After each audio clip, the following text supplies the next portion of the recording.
এই মৃত্যু উপত্যকা আমার দেশ না। যে পিতা সন্তানের লাশ শনাক্ত করতে ভয় পায় আমি তাকে ঘৃণা করি। যে ভাই এখনো নির্লজ্জ স্বাভাবিক হয়ে আছে আমি তাকে ঘৃণা করি। যে শিক্ষক, বুদ্ধিজীবী, কবি ও কেরানি প্রকাশ্য পথে এই হত্যার প্রতিশোধ চায় না আমি তাকে ঘৃণা করি। ৮ জন মৃতদেহ আমার চেতনার পথ জুড়ে পড়ে আছে। আমি অপ্রকৃতিস্থ হয়ে যাচ্ছি। ৮ জোড়া খোলা চোখ আমাকে ঘুমের মধ্যে ডাকে। আমি চিৎকার করে উঠি। আমাকে তারা ডাকছে অবেলায়, উদ্যানে, সকল সময়। আমি উন্মাদ হয়ে যাব, আত্মহত্যা করব, যা ইচ্ছে হয় তাই করব। ইস্তাহারে, দেয়ালে, স্টেনসিলে কবিতা এখনই লেখার সময়।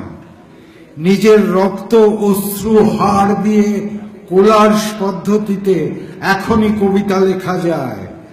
তীব্রতম যন্ত্রণায় ছিন্ন ভিন্ন মুখে, সন্ত্রাসের মুখোমুখি, হেডলাইটের ঝলসানো আলোয় স্থির দৃষ্টি রেখে এখনই কবিতা ছুঁড়ে দেওয়া যায়।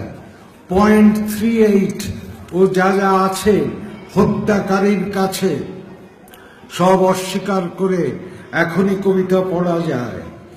লকআপের পাথরহীন কক্ষে ময়না তদন্তের হ্যাজাক আলোকে কাঁপিয়ে দিয়ে, হত্যাকারীর পরিচালিত বিচারালয়ে, মিথ্যা অশিক্ষার বিদ্যায়তনে, শোষণ ও ত্রাসের রাষ্ট্রযন্ত্রের মধ্যে সামরিক অসামরিক কর্তৃপক্ষের বুকে কবিতার প্রতিবাদ প্রতিধ্বনিত হোক।